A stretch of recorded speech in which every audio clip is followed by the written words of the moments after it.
So let's kick off with really looking forward to Cannes this year. Oh God, there were just so many brilliant directors, and sadly, at the end of the day, everyone went away not just because of the rain, but saying this has been somewhat lacklustre. So, I didn't think it was that bad. I mean, I thought there were still some very good things at Cannes, but last year was so good. I thought last year was great. We get very spoiled at Cannes, basically.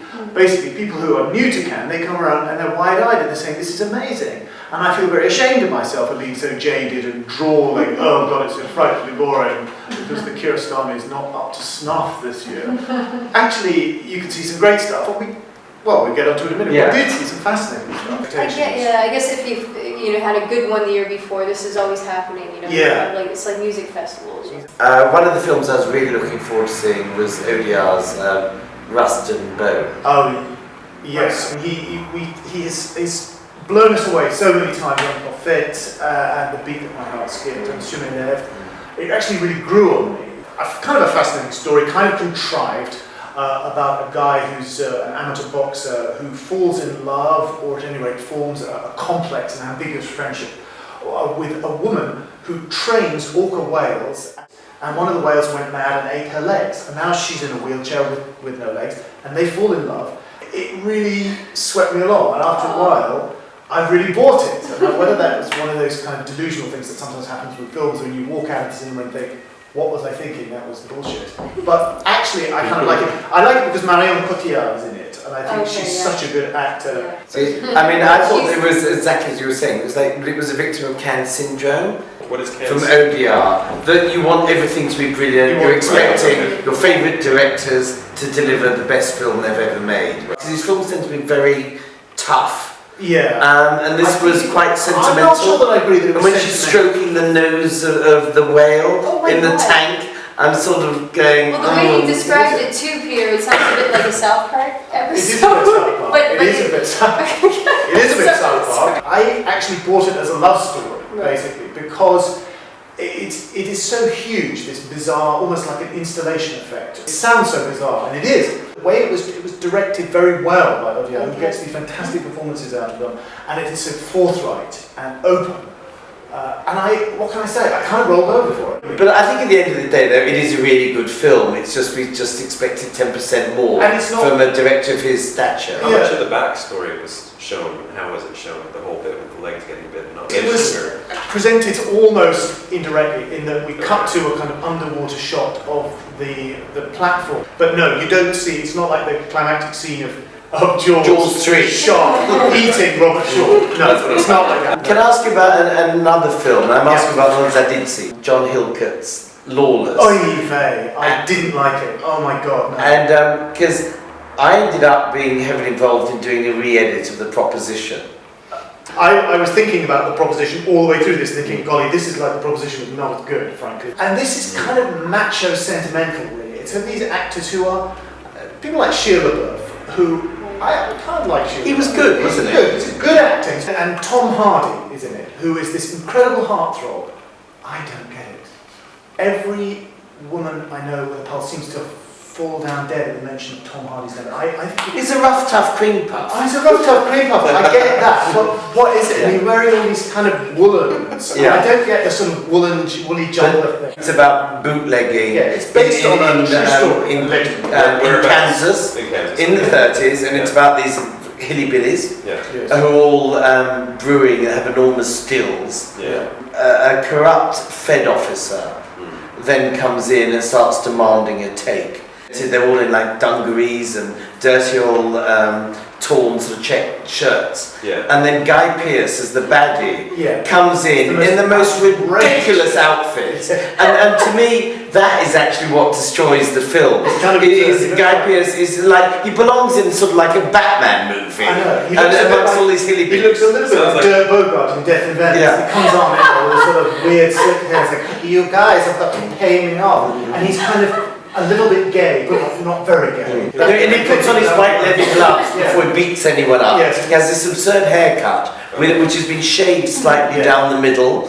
And he looks like Cesar Romero. But it's in a different film. Yeah. And sadly for me, That was what wrecked the credibility of the film. I missed Killing Them Softly. Killing Them Softly is it's based on a George V. Higgins thriller from the 1970s, updated, Right. I think kind of interestingly, to America from 2008, the as it were, the crossover from Bush to Obama. Some people thought it was a little contrived, but I thought they were interesting political insights into, recession era America and the mob, tough guys and hitmen having to take cuts in their fees for killing people because times are hard. Yeah. And I thought it was interesting, and Brad Pitt plays this hitman who has been called in to kill someone, and he doesn't want to kill this certain person, so he calls in, he subcontracts the job to his buddy, played by James Gandolfini, who of course played Tony Soprano. Yeah, amazing. He comes in, and James Gandolfini is hilarious in it.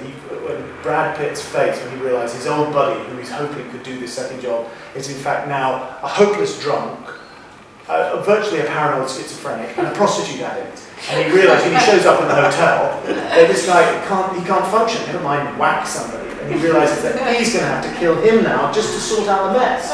And it's a horrible, messy, black comic nightmare. And I kind of loved it, actually. The American film that probably caused the most amount of controversy, The Paperboy, and everyone described it as being the worst film in Cannes. It was like a feeding frenzy. I think journalists, they have to decide that if their praise for anything is going to mean anything, they have to show that they can attack something as well. It's based on a very different novel, a very complex, almost Truman Capote-ish novel. Pete Dexter and Lee Daniels collaborated on the screenplay. Right. I think what they've done is they've created a very different kind of movie, a kind of broad, black comic, scrappy knockabout movie. It's about people trying to save a man on death row. Yeah, they're trying to save a man on death row, but these journalists are going all out for their Pulitzer Prize, and their ace in the hole is this woman called Charlotte Bless, who writes to convicted prisoners and tries to get engaged to them. And she's now engaged to this guy, and the woman is played, I think, really hilariously by Nicole Kidman. And Nicole Kidman plays with her, and they have to have kind of sex. They have to have the equivalent of phone sex when they can't touch each other. But through the glass. Through the glass. And these two reporters have to sit there, not knowing where to look, while they're kind of getting each other off. And they said once they have go into the sort of post-coital, post-masturbatory, mutual masturbatory state, then they have to start talking about the case. And Lee Daniels invents lots of extra stuff to do with sex and race. It's a different thing, but as I say, everybody hated it. A lot of people thought it was crass. The novel is so beautifully written. Right. And I think people get very proprietorial about novels that they love. I mean, because a friend of mine who saw it, said he quite liked it. It was a bit like a sort of Douglas Sirk movie. But I'm dying to see it. Because, I mean, from what I've heard, that actually really the worst film in Cannes was Confessions of a Child of the Century, starring Pete Doherty. I would have loved to have seen this. I mean, Pete Doherty, again, I've got a feeling I might have enjoyed it actually, because he kind of saunters around and you can't hear what he's saying half the time. Well, there was a big interview that he gave about whether he was prepared to give up heroin. Yes. Meanwhile, apparently, he's seen just sort of stumbling in and out of scenes. Yeah. And is completely incoherent. Yeah, I think he was playing himself, but mumbling and stumbling. Okay. But what other films really rocked your boat in Cannes? Totally turned my boat over. Yeah. Was Holy Motors by Leos Karras. I loved it. Kind of like Gaspar Noé's Enter the Void in a way. I felt like I was floating away almost. It was so great. It was Denis Levant who plays this mysterious businessman who every morning climbs into the back of his stretch limo, and he puts on all these disguises, a bit like Jim Phelps in Mission Impossible. And he puts these latex faces on, and he's the master of disguise. And sometimes he's an old hobo or tramp, and sometimes he's a businessman. And he has these weird things, and sometimes he shows up at a movie studio and he does this CGI kind of motion capture thing where he kind of has sex. His avatar has sex with a woman on screen, and you can see the digital animation being created. And then you go back and he really is having sex with her in a kind of digital universe. And it's totally kaleidoscopic and weird, and there are just, I can't possibly tell you everything that happens in it. It's like kind of David Lynch and Kafka and all these things, J.G. Ballard. Coming on to other people I've worked with. Yes. Michael Haneke. Amour, I thought, maybe is the best film I've seen in the last 2 or 3 years. Yeah. It absolutely rocked my soul. I mean, it was really, it's like jaw-dropping brilliance. It's sort of like the film that Ingmar Bergman would have made at the top of his powers if he was still alive today. And I really think it ranks up there with Cries and Whispers or those classic sort of intimate Bergman genres. I just couldn't believe how genius it was. Well, what's incredible about it is that it's the work of a master. You can see a kind of technical and creative mastery from the word. It's like hearing the opening bars to sort of Wagner or something like that. There is this incredibly invigorating and exhilarating experience to see a great auteur and filmmaker laying down the law. Here it is, take it or leave it. And, I'm going to take it. But there it is, there's no bullshit. This is how it is. And there are very few directors like that. What it is, it's about an elderly couple in their Paris apartment. It's a very simple idea, played by two kind of titans of French cinema, Emmanuel Riva and Jean Trintignant. Tragically, the old lady starts to suffer from a series of strokes and attendant dementia, and he promises her, probably rashly, while she's still lucid, that he will never take her into a home or a hospital or anywhere, that he will care for her in their flat until the final hour. It's a terrifying thing to promise. So they are thrown back almost primevally on each other as her memory goes, her identity tends to go, and they think, well, if the person that I love is vanishing before my eyes, is our love itself being dismantled in some terrifying way?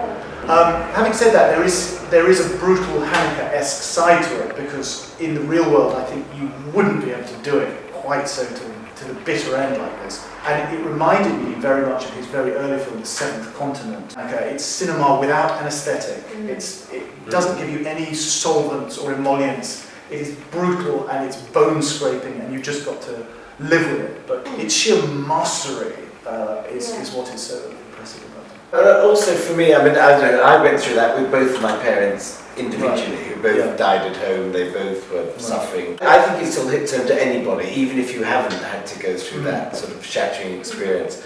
But I mean, there's an amazing scene where Isabelle Huppert briefly appears in the film as their daughter. And the husband is completely distraught by what's happening. And he just tells the daughter to go away. You know, I don't want any tourists here. This is just between me and your mother, and just go away and let us go through what we have to do. And he just turns her away, and in a way that was almost like one of the most brilliant Haneke moments of the daughter just being told. A sort of liquid nitrogen moment. He does that quite a bit in his films. Well, I've read that he's studied psychology before he started making films, and I can kind of see that sort of like common thread throughout most of his films, because they're really quite psychologically gripping. Pete, thank you very much. Thank you. It was great to get the can low down. I look forward to see some of those films.